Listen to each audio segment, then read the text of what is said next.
Their season is all of a sudden coming alive,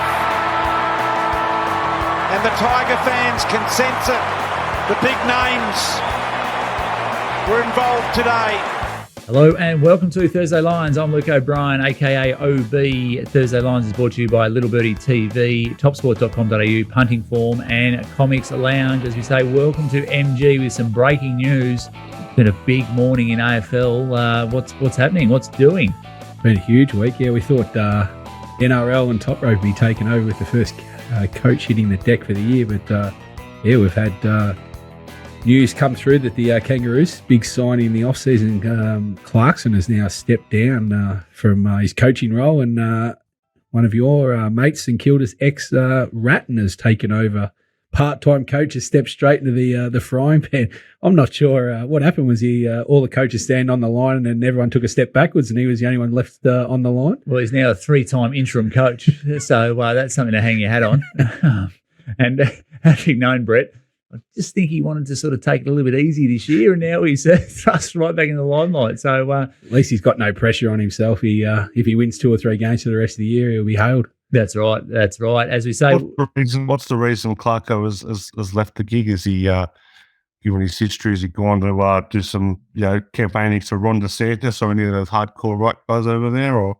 Yeah. No, I think he's just work in Northern Territory, taking off SIM cards for people. The word is that the investigation is going to come to a head in the next fortnight. So he's not going to go well for Clarko by the sounds of it. Well, I think he just wants to focus his time and energy on that. But it's interesting to see what Chris Fagan does now. I'm not sure when the Brisbane Lions coaches press conference is. It's normally on a Thursday or a Friday. So I'll be interested to see what he does and what his take on it all is. But just hopefully Clarko's okay first and foremost. But it's the timing does seem a little bit odd. But anyway, we'll find out a little bit more later on in the day. Got a lot on his plate. The club couldn't be going any worse. Awful. Besides what's going on with the Hawthorn issue. But interesting. He's pulled the pin. So I don't know. Kangaroos might win this week with the new coach. Oh, who knows? Word of advice for Clarko: just take the SIM out of the phone and just relax. Just take it easy. As we say, welcome to Toprope, who has had a big week. He's back on the punt. The GGOA is flying, and he's got his first coach sacked for 2023. Welcome to you, Toprope. Oh, I love nothing more than the coach sacking. It was very exciting. I particularly like the ones where you can just see it coming. You got just a few days of blood of the war, and you get a game. No, it was good. Anthony Griffin had to go. Like, why do they call him Hook? I know he's been hooked, but why do they call him Hook? I'm not sure why they call him Hook. He's a pretty gruff kind of character. Maybe there's a little Captain Hook reference in there. Maybe he's a big Doctor Hook fan. Not sure why they call him Hook. But he's got now managed to go through 3 clubs and underachieved in them all. So well done him for getting a 3rd contract. He won't be getting a 4th. Look, I think the Dragons kind of were pretty happy just to let him roll along. They kind of had this bizarre, we're just going to interview him for the job. You're welcome to interview for the job book. And the success rate of the incumbent coach in the open interview process is approximately 0%. So that was the writing was on the wall there. But some of his bizarre selection decisions kind of really, really caused some grief at the Dragons. He's, no more shown than Jaden Sullivan was told we're going to be the best player, Ben Hunt, to look up. Sullivan was going to play halfback. They did that mid-game. The next game, Sullivan got similar after 20 minutes and then never got back on the field again. Hunt went back to halfback, so that drove me to had to go. Yeah, and just the talk, that's obviously Ryan Carr has taken over in the interim, and then all the talk is Jason Ryles' job from 2024 onwards. Yeah, it's a bit disappointing, Ryan Carr. He doesn't have a history, and I always love seeing the well-travelled interim coaches. I always like seeing a Steve Georgalis or a Josh Hannay or a Peter Gentle kind of fill in for a few games. Jim Dimmick. Exactly. These are the kind of David Kidwell. Exactly. These are the kind of guys I like to see as a interim coach. So anyway, Ryan Carr's got the job. It looks like a stand of 3, and the Dragons are making a lot of mistakes. They always do. They're looking for an old boy. So they've narrowed it down to Jason Ryles, Dean Young, and Ben Hornby. I don't know what the history is like in the AFL of dumb players all of a sudden becoming intelligent coaches, but it's not a strong history in rugby league. Dumb players tend to become dumb coaches. Example one, David Kidwell forgot he had Jason Taumalolo on the bench after taking him off after 20 years from coaching New Zealand and never coached again. Not only never coached again, then led Jason Taumalolo and a heap of players to go to Tonga who have subsequently beat New Zealand. So anyway, good luck with Jason. Jason rolls a few years, the man. He has beauty the foreigner. And massive news in rugby league circles in Melbourne with Craig Bellamy staying on for 2024. I don't think the NRL could have anyone better at the helm for rugby league in this state. So that's a fantastic news for everyone concerned in Victoria. Oh, absolutely monumental. Probably the greatest coach of all time. And I think I always kind of suspected he would find it hard to pull the pin. I think we've got to get more kind of retirement talk than Johnny Farnham here over the next few years. But I do think there is a bit of good in it from Bellamy in terms of not just him staying on, but I think he's trying to build a bridge to the point where he can convince Billy Slater to come down and coach the Storm. And I think if you say Bellamy is probably the one man for the job, well, I'm not sure of Billy's credentials as a week-to-week club coach. That's all to be proven if it ever comes to that. But I will say that Billy Slater is probably the most popular Storm player ever. And if he was to take over, it would keep the Storm extremely relevant in Melbourne. 100%, and that's what they probably need in a market like ours. They need someone like a Slater, like a Cam Smith, someone of that ilk to really take over, because it is big shoes to fill. As we get back to on-field action, the scores from round 9 in the AFL MG, the Tigers were outstanding against the Cats. Yes, we got off to a good start for the tipping for the Stings. We actually liked them at the plus. They were giving away 4 goals, as we said on the show last week. Just thought that was a big number with Geelong missing 2 key mids with Dangerfield coming out on the top of Guthrie. So, yeah, Richmond were impressive. They got a bit of the hunger back, it looks like. It was a big win. They needed to scalp and got it. Played some tremendous football. It was actually a good game of football to watch. And, hopefully they'll go on with the job later on when we talk about the Dreamtime game against Essendon. The Gold Coast, they just did the job on West Coast. No need to really talk about it. West Coast completely given up, and Gold Coast did what they had to.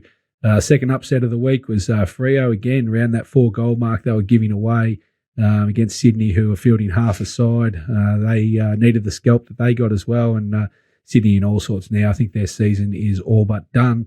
Good win for Port, again, against very ordinary opposition. It's just piled up the numbers there. Port, they come into a cracker this week, which we'll talk about, and they are playing the next one that did a job easily over Hawthorn.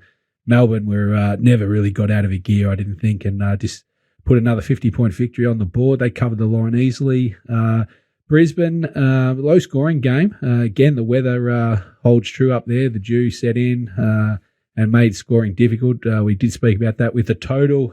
It was only one-way traffic to the over. I think the total closed 184, so it never got near that.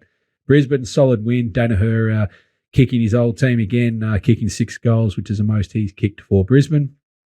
The Western Bulldogs against Carlton, were really keen on them last week, as we'll go through in the Stings. Still can't believe, even in the review, how they didn't start favourite. I understand these Carlton modelers are up and about. They're going to have to change the model, otherwise they're going to go broke. The Bulldogs getting the job done. Carlton are very disappointing. Again, continues at just not sure Voss is the man for Carlton. He just can't seem to get the job done. Adelaide, very good win against St Kilda. I actually gave St Kilda a chance in that game, but yeah, Adelaide were unbelievable. Probably maybe the win of the week, actually. They destroyed St Kilda. I know their coach said that they had a mulligan, but big win there. What do we got? 50-odd points, 52 points was scintillating. So they're coming to a big match. They're going well, Adelaide, and Collingwood just get the job against the Giants, who were very disappointing at the G.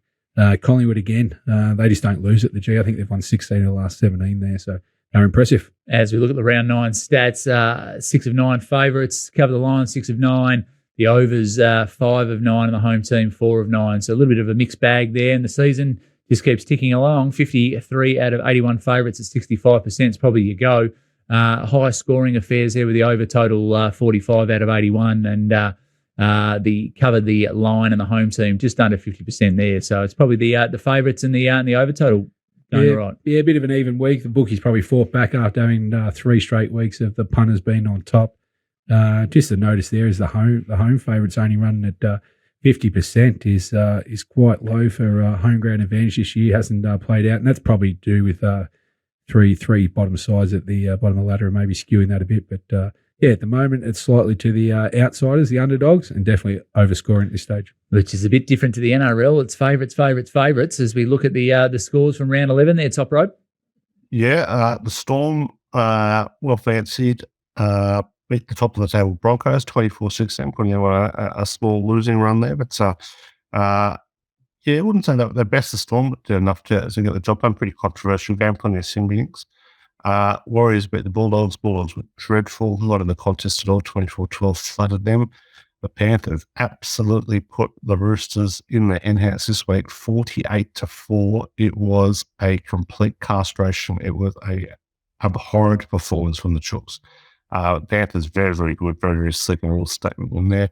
The Bunnies 20-0 somehow covered the 16.5 points despite leading 6-0 after about 70 minutes. It was a remarkable backdoor cover there for them. It was probably the most boring game of rugby league I've ever seen in my life. It was 6 tackles, 5 tackles kick. The ball didn't seem to get anywhere near a try line. So good effort. A big treble, very good at the end. Cowboys with the Dragons in Anthony Griffin's last game, 42-22. Game decided when Sullivan went to the sin win. Cowboys scored 3 converted tries. Also saw a wonderful 2-point field goal there from Valentine Cummings. The Raiders and Eels. Closest betting game of the week. No Mitchell Moses, but very, very good game of football. Somehow went over the total, 43.5 the line. It was 2-2 after about half an hour. So somehow went over the total, 26-18. This one also so started. The Knights and Titans, 2 bad teams on the afternoon. That's usually an overs played, 46-26. It was a second half blitz. The Knights scored 5 tries in about 12 minutes. So, their highest score in a decade. And the Sharks, Sea Eagles, Cronulla 20-14. Cronulla jumped to a big lead early on. Mainly fought back a bit like they did against Brisbane, but not many attacking chops at the Sea Eagles right now. As we look at the round 11 stats, 8 of 8 favourites and 8 of 8 covered at the line. The Oval total 4 of 8 and the home team 6 of 8. So pretty one-way traffic there. Low scoring, but hopefully that improves throughout the rest of the season. As we look at the season totals, the favourites and the home team really dominating their Top Rope. Low scoring. There were 2 games with more than 60 points in it. I think they've covered half the AFL by the sounds of it. Well, 4 of 8. 4 of 8. There's 4 games that are snorefest.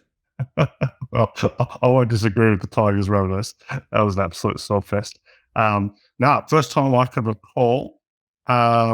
Haven't feeling it may have happened once or twice since I've come using it for record since 2008, but that all 8 favourites have covered the line. So remarkable result there for my Spartans and prayers for anyone who backed Backstreet Pluses on the weekend. You are absolutely skid right now.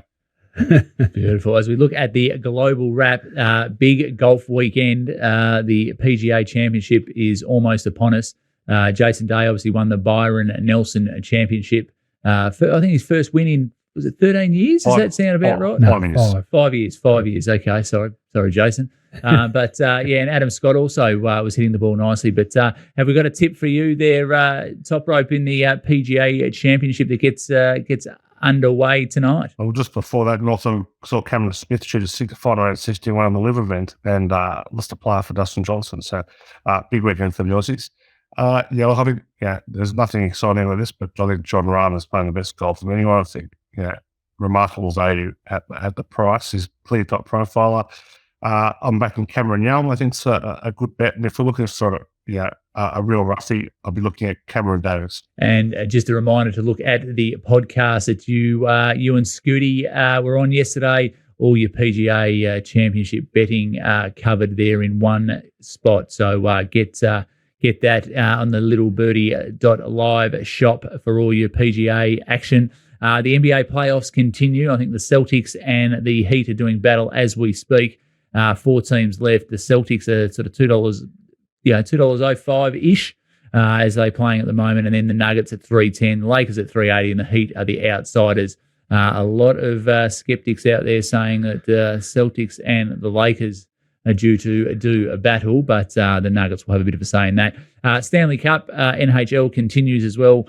The Carolina Hurricanes are the $3.05 favourite with the Panthers at $4.50, still very wide open in that as they still do battle on the ice. The Rome Masters this week, men and women as well. So for all your lead-up events into the French Open, Nick Kyrgios pulling out of the French Open with a cut on his foot. So come on, Nick. Even I am losing faith in the big man. And the Italian GP is cancelled due to the flood, so that gives Borco a bit more time to cut a few little birdie pods, which is good. Plenty happening around the world in sport. And reminder, go to topsport.com.au for all your betting action. But right now it's time for Thursday Lines, brought to you by topsport.com.au, family owned and operated for 35 years.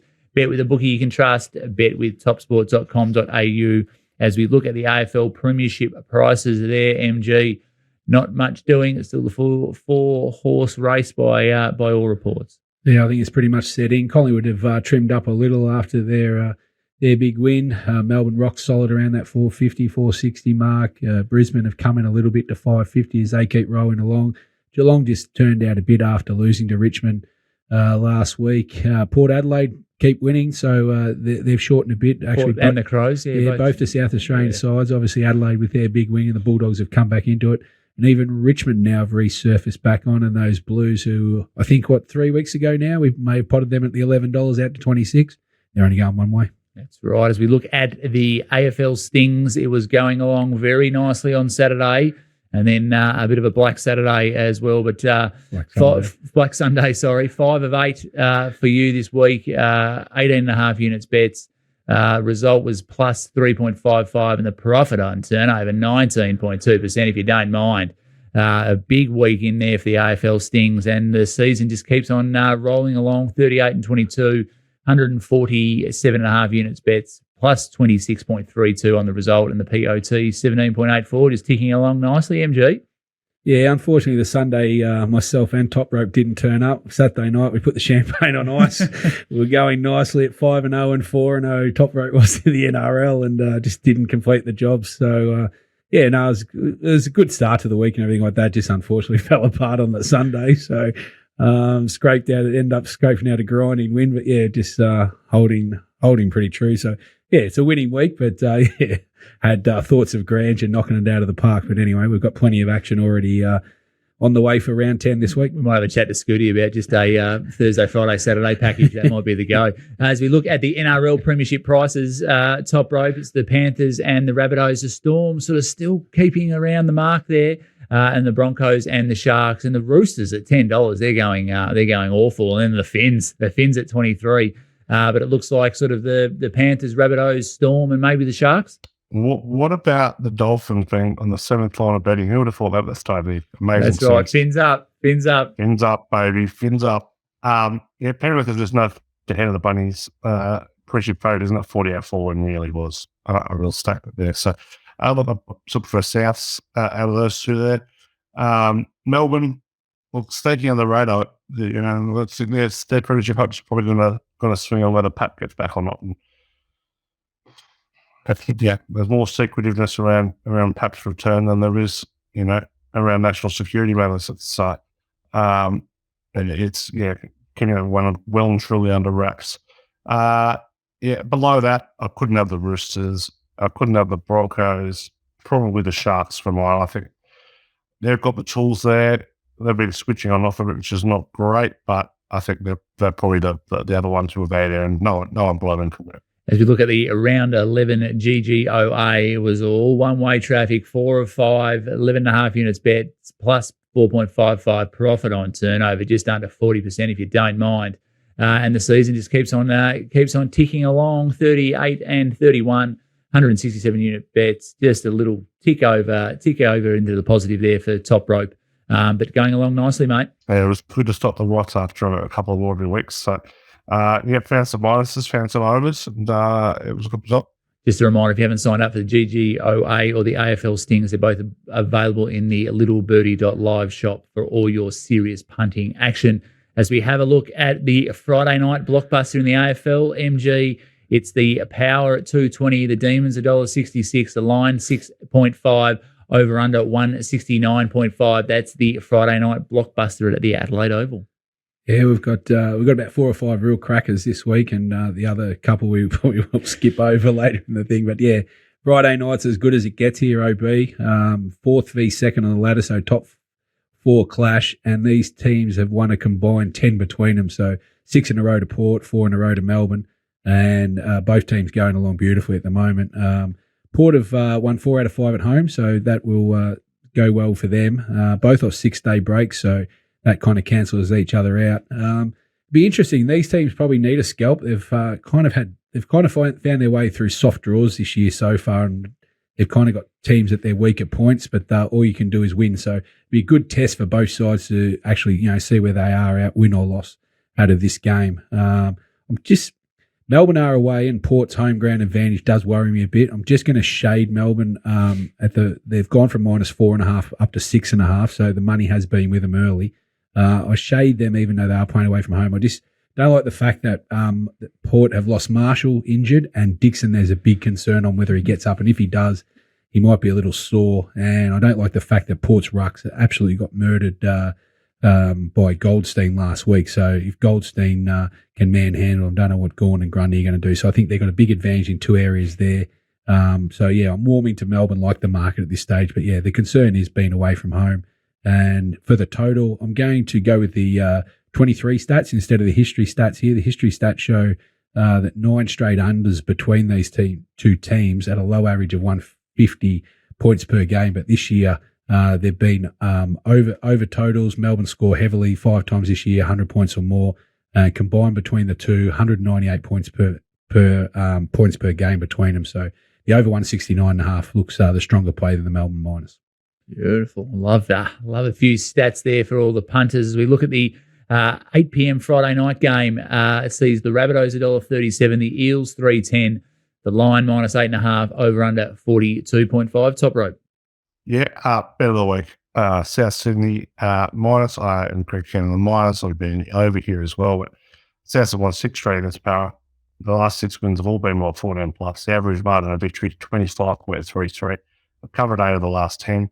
South's in a great spot as a favourite. They've covered 40 of 63 as a favourite. They've covered 24 of 35 to the favourite of 8 or more. Parramatta, they've covered just 16 of 35 for loss. Give me the minus here. Very, very confident play. 1-800 call Top Rope stats. They really get me going. They do. They really get me going, and I like that. So I even like it even more when you're talking about the bunnies or the fins. So it's going well. The second match of AFL analysis, we'll see the Dream Time at the G, a fantastic game on the calendar. The Bombers 218, the Tigers 166, the Lions 7.5, over under 169.5. Both teams have had their positives this year, and both teams have also been disappointing at times. This will be a good game. Yes, for 10th v 13th on the ladder here, OB. So a bit like the Collingwood Essendon game against the Anzac. Doesn't matter where they are on the ladder, they always seem to put up a good game. Obviously, a big crowd Saturday night at the G. They'll pack it out, no doubt, for Longie's walk and everything like that. But yeah, as you said, both sides have had some highs and lows. Essendon got off to a very good start, but since have lost 4 in a row, albeit to top sides. This is the tough part of their draw, and it continues this week. So, yeah, Essendon lost 4 in a row. Richmond have looked like they may have turned the corner, got the big scalp last week of Geelong, so they've won 2 in a row. The key stat for me here is Richmond just dominate Essendon head-to-head. They've won 13 straight in the history of them, so it's been total domination for the last 7 years now, and I think they'll continue to get the job done here. I think the market hasn't moved, -8.5, so I don't think there's any need to rush in. I don't think the market will go too far. I just think Essendon have got a couple too many injuries to hold back. They do get Ridley back in, but the loss in the midfield of Setterfield goes out the back of Parrish is too much for me. I think Richmond will get this win, continue their streak, and get the job done. The total, I think, is about right. I'm going to stay out of that, but yeah, I think I'm warming to Richmond. Beautiful. Okay, as we look at the Dolphins and the Storm, the Fins at 275, the Storm $1.45, the Lions 6.5, over under 42.5. Oh, this is a big, tough assignment for the Fins. You'd imagine, Top Rope. Yeah, very, very difficult affair here. Look, there's no knock on the Fins. They've covered 7 of 10. They've covered 6 or 7 as a dollar formal, but this is the Storm, and This is the 40th clash between Craig Bellamy and Wayne Bennett. Bellamy holds a 29-10 advantage. He won the last 10, 7 of those by double figures. So not a great recent history for Bennett against Bellamy. Backing Melbourne here, we'll be betting the over. Nothing too over the top here, but reasonably confident each. Count for the Storm here, the 20-9 against the spread on the road, on favour by 6.5 or more for win. I think they're pretty good spot here, Melbourne. I'm loath to take on the Finns too much because they just kept digging in. But an hour for bye, there's plenty of time prepared for this. But got to be with the Storm here. Leaning towards the over as well. Dolphins a big over team, particularly on a big underdog. From the over, it's 59.4%, and the interstate favourites are 4 or more, rounds 11 to 18. So during that origin period, so keen on the over. I like that. Carlton versus Collingwood, Sunday afternoon, MCG blockbuster. The Blues $2.90, the Magpies $1.40, the Lions 16.5, over under 167.5 mg. Yeah, be another backup crowd of big one at the MCG. I was at the game last year in round 23. Oh, beauty. Absolute beauty. One of the great home and away games where, fortunately, Collingwood, I guess, knocked Carlton out of the finals. So, not sure if there's a revenge factor in. I'm sure Carlton will be trying to get one up on their old rival, but I don't see how they've got the capabilities here. Carlton have lost 4 out of their last 5. They're really struggling. Just their lack of connection between the midfields and forwards at the moment. They've got the two reigning Coleman medalists in their forward line. They just refuse to go direct with any speed on the ball and get them into the 2 big fellas until that coaching style changes or implemented through the players. They won't be winning more games than they lose, unfortunately, and they come up against a team that just does not lose at the MCG. Collingwood have won 6-0 already this year at the MCG, undefeated, and they've won 16 of their last 17 at the MCG. So they dominated the best ground in Australia, and I just think it'll come down to Collingwood have too much pressure on the ball carrier. Carlton love to butcher the ball. They'll turn it over, and I just think Collingwood will burn them on the turnover. But I think the price is about right. There's early money again for Carlton, so if you like Carlton, I'd get in early because the models still force them down a bit. And if you like Collingwood, just wait until the Sunday. You'll probably get their best price. I think the total's about right. Generally, Carlton do play under games at the MCG, 7 of their last 8, so I'm a bit hesitant to take on the over total here, so I'm going to stay out. And if Collingwood get down from 16 to maybe about 14, 13, which they may, I think they might be a bet, but otherwise I'll just be watching this game, watch the Pies win. Beautiful. Sunday afternoon sees the Raiders and the Sea Eagles at GIO Stadium. The Raiders $1.53, the Sea Eagles $2.50, the line -4.5, over under 44.5. The Raiders sneakily becoming the former team in the competition. One silent end after that embarrassment against the Panthers. But fantasy numbers are a little big here, and just numbers against the Raiders are spotted too much. They've covered the 16 of 47 as a favourite, and they're favourite by a try or more. 12 of 28 against the spread. They are a shocking value bet when they're favourites. So, not my favourite mainly at 1-8 of 11 against the Raiders, and happy to bet them with 4.5 points. As we look at the remaining games for round 12 in the NRL, the Broncos and the Panthers kick off Thursday night football. The Bronx $3.05, the Panthers $1.38, the Lions 7.5, over under 39.5. Yeah, no Adam Reynolds, no worries here. Backing the Broncos have covered 6 of their last 7 against the Panthers. In a good spot here at Suncorp, 12-6 against the spread, but a $6 underdog or more. Penrith have not covered any of their last 4, scored 40+. I think that this will be very much a defensive battle. Come with 25 points from the round 1. Can say about the low score here. Ryan Carr's Dragons take on the Roosters. The Dragons $2.75, the Roosters $1.45, the Lions 6.5, over under 40.5. Yeah, you can leave me out of the Roosters. Look, I've just won on their last 6 away from Melbourne. 5 of 16 as a favourite of 6.5 or more.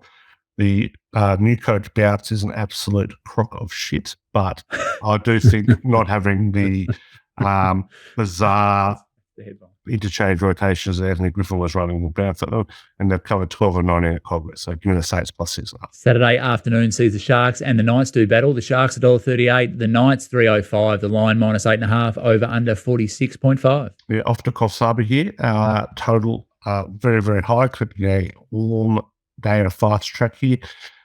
So keen on the Sharks and very keen on the over here. Sharks play their best footy in the afternoon, covered 17 of 24 day games. 12 against the Spurs, scoring 24. They're an attacking powerhouse. They bounce back well there. Newcastle, they've covered just 6 of the last 7 for double-digit win. Huge over totals or angles all around here, so I'll be taking the over with the high total. Bit of the layer, 61 plus, and the minus. Bit of Ric Flair for your Saturday afternoon. The Tigers and the Cowboys do battle in on Saturday twilight. The Tigers 225, the Cowboys 163. The line at 3.5, over under 42.5. Yeah, can't believe the Tigers are outsiders here. They're a bet. They're a good bet, and I kind of loathe to say that considering what an awful team they are. But they've won 7 of the last 8 against the Cowboys at Leichhardt. They've covered 8 of 11 overall. The key number here, though, the Cowboys, they've covered just 7 of the last 26 in the state. Beating up on a St George team at home doesn't mean you should be our favourites in the big trouble game. Tigers are huge though here. Oh, and the Bulldogs and the Titans rounds out the end of round 12. The Bulldogs $2, the Titans $1.80, the line 1.5, over under 46.5. Yeah, not a great game to be involved in here. Suspect the Bulldogs are a touch of value with Josh Adokar returning, the staying Carl Oapu at 5'8", so we've seen him off the bench the last few weeks. Funnily enough, the Titans have scored exactly 26 points for 5 straight weeks, so very, very strange little stat there, but if they score 26 again, it'll be too many for the Bulldogs, you'd think. So, can't really find a bet here. Maybe the others are at a pinch. As we look at the AFL, the remaining AFL games for round 10, the Clarkson-less Kangaroos at $6 against the Swans at $1.13. The line 38.5, over under 174.5. Both teams are really struggling. Yeah, 10th, 14th on the list. There's a few games here that I won't get too enthused about. Kangaroos have lost 7 in a row. Sydney have lost 4 in a row, both completely out of form, and obviously Kangaroos now losing their coach, so team in chaos for mine. The only play I did go here, I'm going to leave the line, 37.5. You can't tip into either. Who knows what you're going to get with the Kangaroos. I do like the under total here, 176.5. At open now, it's down to 174. I just think with 2 ordinary sides, they'll both struggle to score, so I think this will be on the low side, scrappy affair, and I'm going to stay out of the line. This is going to be a pretty ordinary game to watch, I would have thought. The next game, it looks a beauty on paper. The Bulldogs $1.61, the Crows $2.23, the line -7.5, over under 162.5. A blockbuster in Ballarat. Yeah, they get a good game here, and the Crows hold no fears. They've played 4 times at Mars against Bulldogs, and they have won 1. So, they won't hold any fears. And obviously, the smashed and killed last week at home. I just think the Bulldogs have now won 4 in a row. They're trekking nicely. I think their game plan's going beautifully. The way their midfields are pumping on all cylinders. Way Bailey Smith came back in. This will be like last week. I thought St Kilda would play a much better defensive game against Adelaide, and maybe their offense is just too good for them. Be another good test for Adelaide this week because the Bulldogs are defensive-minded, whereas Adelaide are all offense. So I'm keen on the Bulldogs here at the -6. Seems a solid market, and really keen on the over total here. I know at Mars, Ballarat, the win can get affected for sure. It looks okay at this stage. I thought 160, 162, that range is a little low. Adelaide have 10 of their last 12 have been over games. So if they get it on their terms, this game will definitely go over. Fremantle and Geelong are in Perth on Saturday afternoon. The Dockers 235, the Cats 158, the line 10.5, over under 172.5. Yeah, tough betting game. Good game to watch, actually. I don't mind this game. Tough to find a bet. I thought, again, Geelong's still missing a few keys out of their mids. They might get Stengel back and also Henry back in defence, so that'll stiffen them a little. Maybe we can see Fife not being the sub this week and get a full game in as well. Tough to bet in this line. I'm going to stay out of a line. Freo have covered 10 of their last 15 against Geelong playing at home, so I couldn't go in tipping Geelong either. So I'm going to stay out of that. But I thought the overplay here was a good one. Did open too short at 165. It opened OB up to 172 now, so it's already moved 7 points. Both teams are 7 out of 9 games of the over, so I think there'll be plenty of points in this game, and that's a play for me in this game. And the biggest rivalry in football sees the Lions and the Suns do battle in the Q clash on Saturday night. The Lions $1.24, the Suns $3.90, the line minus 24.5, over under 175.5. Yeah, good. Not a bad game. Probably one of the more relevant Q clashes we've had, actually. Good test for the Gold Coast to see where they're at. Brisbane are humming. They've won 6 in a row, probably one of the most informed teams in the comp. And they've won 14 of their 21 against the Gold Coast, so they do hold a fair record against them. I think the price is about right, 25 points, give or take. I think that's about right. I think Gold Coast will be pretty competitive. Couldn't find a bet in the total either. I think, like last week, pointed out that the dew factors in Queensland games heading into May and June, it can get very slippery. So mid 170 seems high here. The stats do suggest a high-scoring game, but yeah, I'm probably just going to stay to that for that reason. That might be a bit slippery again. Another big blockbuster on Sunday. The Hawks $1.29. Jeez, that's short for the Hawks. And the Eagles $3.55. The line minus 21.5. Over under 171.5. It's whoever really wants to win this game probably can. Yeah, well, I'm not sure either one's actually capable of winning one either. I think they want to. Yes, I'm not sure how this game's going to go. Unless you've got your kind of money, OB, I could not be throwing a tip into this game. The market has come for West Coast. I think the line is too big. It was 24 down to 21, but I can't imagine too many people are betting into this game. They've both won one game each. Hawthorn have lost 6 in a row. West Coast have lost 7 in a row. I think West Coast are now up to lost 25 of their last 27 matches. So I am going to pass on this game, not one for me. Absolutely. I've forgotten a blockbuster. I've gone early. Another blockbuster. I apologise to listeners out there. The Giants $2.15, the Saints $1.70, the line 5.5, over under 165.5. Max King is playing. We went early last week, but he's back. He's back in a big way. You gave me the wrong oil last week. You promised me he was playing last week, and he didn't. But yes, he's been named for this week.